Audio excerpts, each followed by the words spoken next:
John, to get us started, give me two truths and a lie, please, sir. Good morning, George. Great to be here. Two truths and a lie. Um, uh, One, I got up at 3:30 this morning. Huh. Two, I've done five ultra triathlon Ironman events. Or three, I haven't journaled this morning. Oh my goodness. You woke up at 3:30 in the morning. You've completed five Ironman, and you have yet to journal today. Hmm. My goodness, which one is the lie? I kind of feel like you did get up at 3 a.m. and okay, so I bet you have already journaled today. I have not journaled today. Ah, you got me. All right. I So, I was too busy prepping for our conversation. And that's a lie to myself because I had time. I did have time to journal. So that's my own personal self-limiting journal. What I wanted to do is I wanted to journal. I have these prompt journals I designed, and I would have said one of my goals for today is to have an amazing conversation with George on the podcast today. well, there you go. We just set the intention right here. Yeah, All right. So have you in fact run or completed five Ironmans? I have. Okay. So you didn't get up at 3:30. I, no, I got up at 3:30. Two truths. The truth was I got up at 3:30. I have completed five Ironman triathlons, but I have not yet journaled today. Got it. That was my, and so, yeah, I did. I've done the Ironman out of Madison, Wisconsin, five times. So I used to like to be. Well, I like to do these ultra sports, outdoor stuff. Yeah. So you like running or you force yourself to run? I like to run. I like to bike. I forced myself to learn to swim. I was not a swimmer growing up. I really couldn't understand how to do that front crawl stroke. All the kids would jump in the pool and as a kid, and everyone starts swimming, and I'd be dog paddling. So in the first triathlon I did the side stroke. I didn't even do the front crawl. And it was a half iron. It wasn't a short one. So it was a 1.2 mile swim, and I did that side stroke. That was Oof. kind of interesting. I think I was almost the second to the last person out of the water. But you made it happen. I did learn to swim, and I became a pretty good open water swimmer. And I know we share some commonalities, locations. Austin, Texas, Barton Springs. I love to swim in Barton Springs. Amazing swimming spot.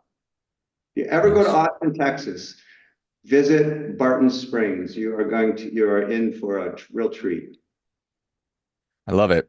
So was physical exercise, was that part of your family growing up, or how did you find that? Yeah, I no, well, I should say my father was sort of really early adopter of a healthy lifestyle. I used to remember him doing his running clubs on Saturdays. He was always bringing home granola to eat. My mother was looking at him cross-eyed, and he would yell at my mother for bringing, these frosted flakes and Fruit Loops, and he would just and he was a big believer in, the carcinogens from caused by things like bacon and sodium nitrate when that became. So he was always ahead of the curve on that front. But for me, no, I was active and outdoors person, but I really got into the long distance running stuff later in life.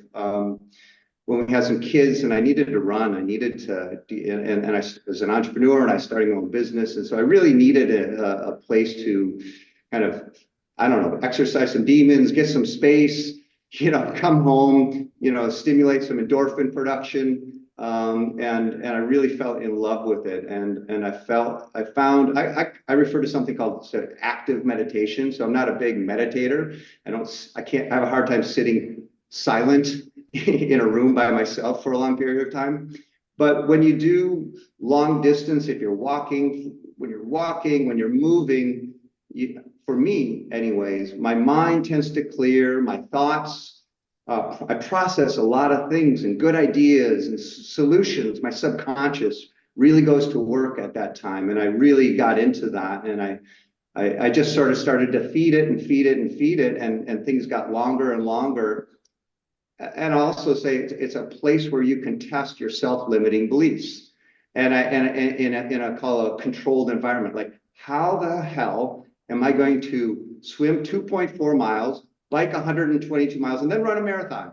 I mean, for most people, like that just seems inconceivable. And in many ways it is, but it's that what I would tell people is you can do so much more than what you believe you can. And doing longer things like that is a way to test those beliefs. You can test your self-limiting beliefs, like, wow, I just did that. And that will apply to all aspects of your life. And that's why I really, really liked doing that. It is I mean, there's so many benefits, and you just touched on so many of them to physical activity that I don't know it's obvious to connect that. Certainly pushing through discomfort and is going to develop grit, and you're going to run up against walls that you didn't think you could accomplish, and hopefully make your way through it or figure out how to make your way through them. But do you think that most people make that connection between mental health and physical activity and just overall well-being and contentment?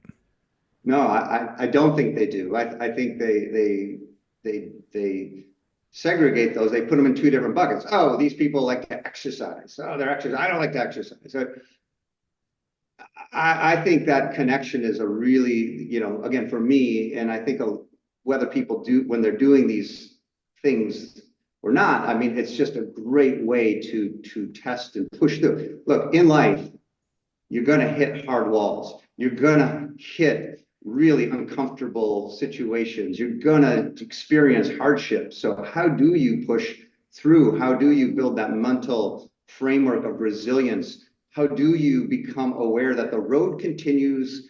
The road's going to continue, okay? Around the corner, it's going to continue. It might not look like it, it might not feel like it, but it does. And so you can test that in these controlled environments. And it's a really great way in which to do that and build that muscle memory and that resilience. And so I would encourage folks. And the other thing that I write about, and I just published this book, and I know that we're aligned on this, which is, the name of my book is Healthy, Wealthy Longevity. And this idea, it's really a framework that says, if you focus on your health and your financial prosperity, you radically increase the odds of getting the life you want. Shit is going to go wrong.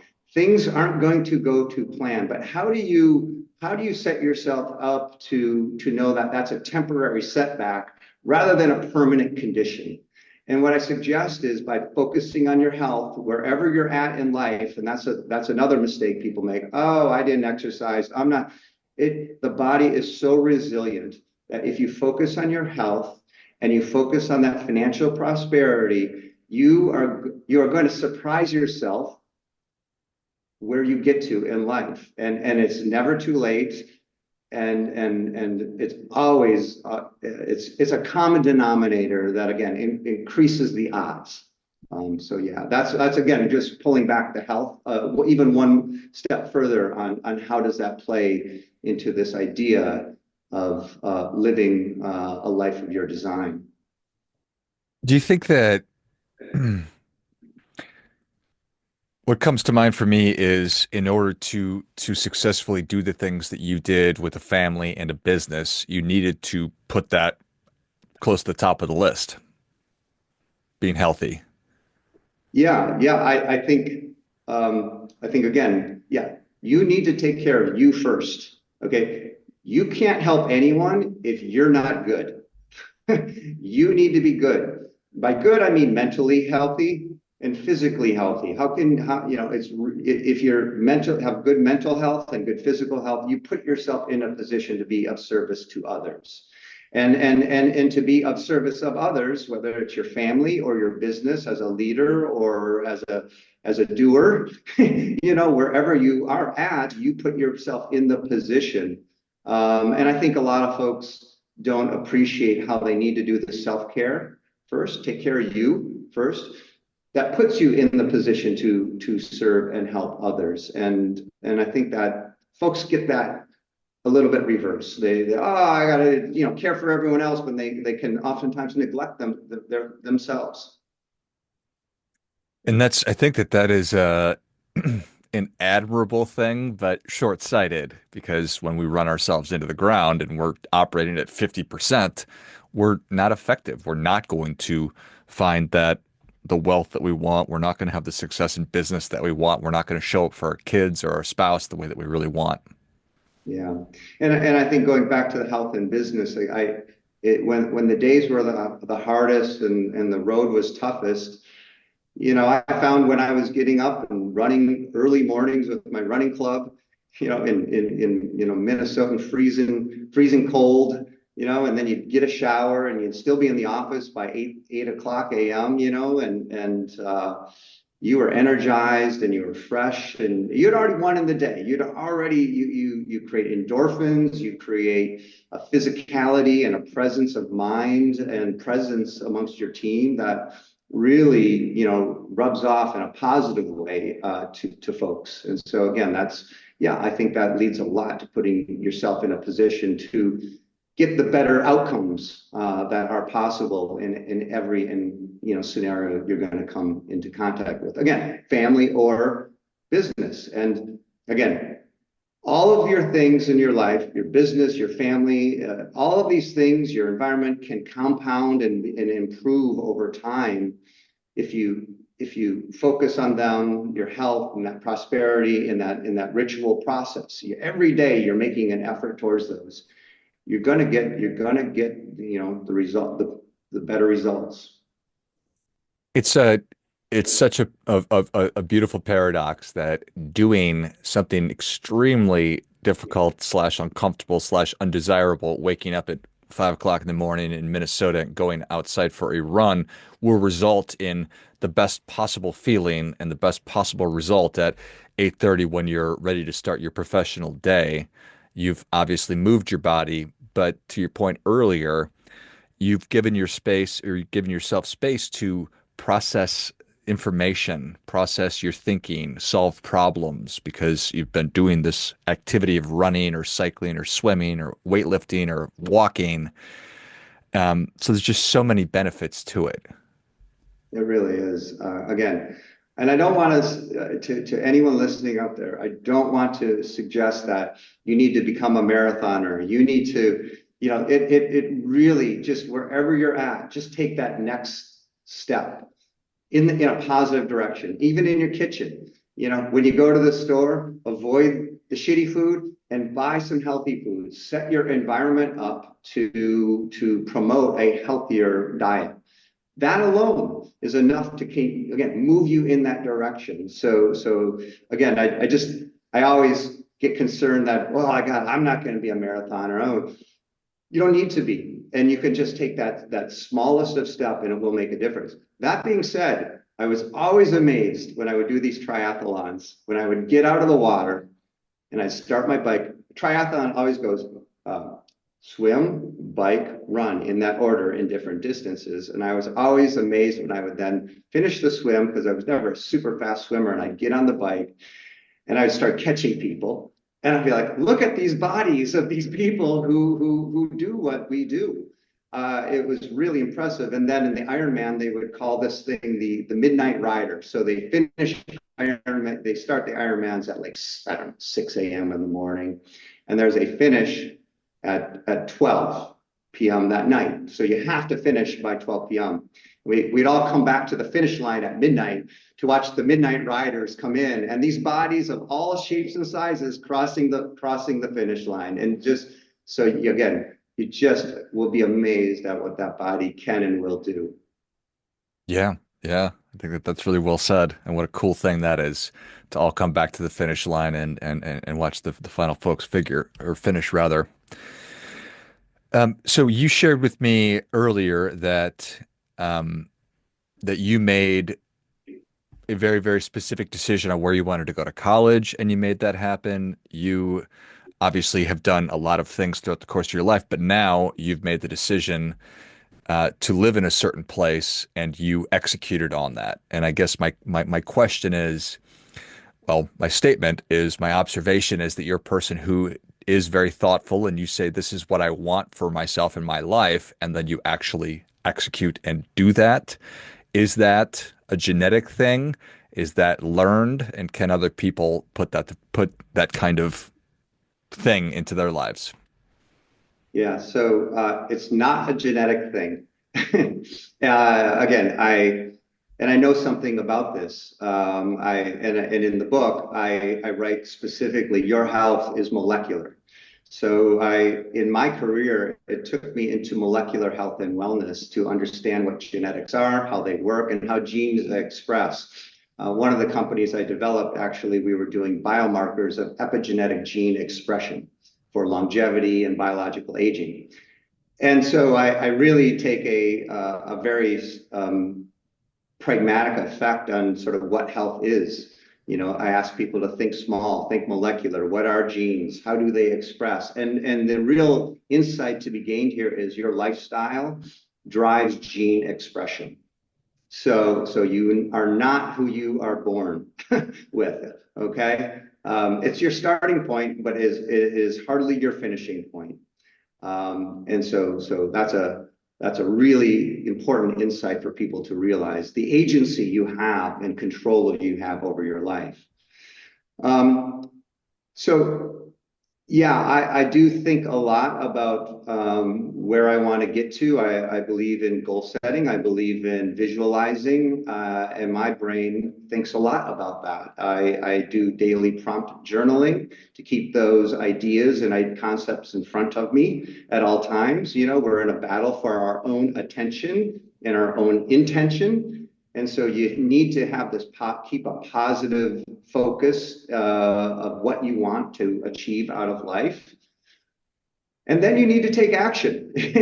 And again, it's that taking action. It's risky. It's risky behavior, but you learn by taking risk that's where the magic happens. That's where this sort of like, wow, I didn't expect that. I'm overjoyed with it. This didn't work out like it. I need to recompute, recalibrate, reconnoiter my plan. But it's okay because the road always continues. So I'm a big believer in taking action, and by and large, it's really been wonderful. It's how I built, yeah, certainly a life of my own design is by taking that action, being intentional. I've built a beautiful family, a wonderful life for our family, and for many others that I've had a chance to work with and for and on behalf of. Hasn't all gone right. Had my shares of ups and downs, but in general, I'm on a path of what I like to say at the end. And this is sort of, again, a concept that I bring forth in the book. In the end, when I'm facing my own mortality, I want to be able to look back and say my life's been a dream. And that came into very sharp focus with my mother, who passed recently in the last year, and I dedicated my book to her because that's what she said. She's like, when we're freaking out that her longevity is going to be curtailed, she's like, "You bozos, life doesn't go on forever." And but my life's been a dream, and it really it caused me to really personalize longevity as this invaluable asset that we all have and need to nurture, and have the opportunity to curate, for our benefit, for our life, so that at the end we can say our life's been a dream. Yeah. Well, it's wonderful. I'm sorry that you lost your mom, but what a wonderful example and lesson. Yeah. Thank you. Thank you. Yeah. You said that we're in a battle for our attention and our intentions, and I think that that's a really powerful thing because we certainly are. And I think that what you mean is if we're not really clear in what we're going to give our attention to and what our intentions are, then other people or other things will happily provide those for us. That's right. Yes. Absolutely. And so we have to be really clear in what we want and how we want our lives to look. And if we're able to do that, it's possible no matter what time or what stage of life you're in. you can get to work shaping it or moving it, bending it in the direction that you truly want. That's it. That's the secret. That is the secret. And it's something I learned many years ago, through the books I was reading. When I would do these long bike rides, I would fill my iPod at the time, right, with all these positive psychology and goal setting, I used to call it brain food, and I'd just pump it in my head until it just became part of my DNA. That's the DNA that I'm talking about, right? So I programmed that DNA. So it was always running in my background, in my subconscious, whenever, and I became able to that's the DNA that you want to build. You have control of that DNA, and yes, so you want to build that resilience of a mindset of being positive by always finding, the seed of equivalent benefit, to find that opportunity where when challenge happens, so that you can continue moving forward in that positive direction. Because life is built over time in a series of very small events. You don't swallow the whale in one bite, and so you just got to keep chomping at it, and you'll be surprised by what happens. Something I like to write in the book and talk about is, nature, and think of a river. I think the example, the Grand Canyon, right, formed by little tiny raindrops that are happening, and snowflakes happening in the Rocky Mountains, that melt to become a little stream, that become a river, and then forms the Grand Canyon. That's it. I mean, the time and space that it takes, the Grand Canyon can be formed. And that's that compounding aspect of very small little things that over time, it just starts moving and flowing and creating something quite magnificent. That's really well said. Brain food.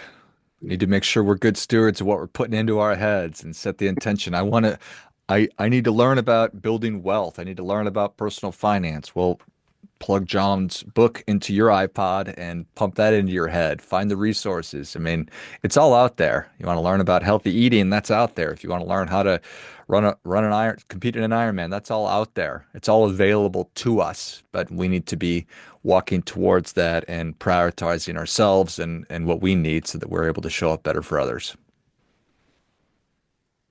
I've partnered in my business with the Blue Zones, the people, Dan Buettner and the Blue Zones. That's a great resource for folks, very accessible Netflix documentary. The Blue Zones are 5 locations in the world where people live the longest and are the happiest. Amazing. So I lean into that a lot in my book, and I encourage others to go discover it. Great examples of how people live these long, happy lives without a lot of money. Without a lot of money. And that goes to this idea of you have enough. If you live in the United States, you've got enough. So how do you get your mind around that? How do you think about that in a way that sets you up to kind of relax? You're there. And so just relax, refocus, reprioritize on those things that really lead to long, happy, beautiful lives. And because you're there, if you're listening to this podcast, you're already there. So just keep taking the steps, read the books, listen. I'm recording my audio right now, so my audiobook will be available. But feed yourself some good brain food. Not Netflix documentary, Blue Zones, easy to watch. Just plug it in, enjoy the ride. I love it. Well, John, thank you so much for coming on. Where can people learn more about you? How can they engage? And where can they get their copy of Healthy, Wealthy Longevity? George, it's a pleasure being on your podcast. Thanks for doing the great work you're doing. I've listened to a number of your episodes, and I just love the messaging. We are in total alignment. You can follow me at jonsabes.com. That's my website. And Instagram at Jon Sabes, JonSabes. My book, Healthy, Wealthy Longevity, on Amazon and TikTok, LinkedIn, wherever you like to get your social media feeds. I'm doing my best to put myself out there and make the messaging available. So thanks again for doing what you're doing. Yeah. All the places on the internet. I love it. Well, if you enjoyed this as much as I did, show John your appreciation. Share today's show with a friend who also appreciates good ideas. Go to jonsabes.com, JONSABES.com. Check out everything that John's working on. Pick up your copy of Healthy, Wealthy Longevity, and I will link all of those in the notes of the show. Thanks again, John. Appreciate it, George. Take care. Finally, friendly reminder, there's never going to be anybody more interested in your financial success and overall success than you are. So act accordingly.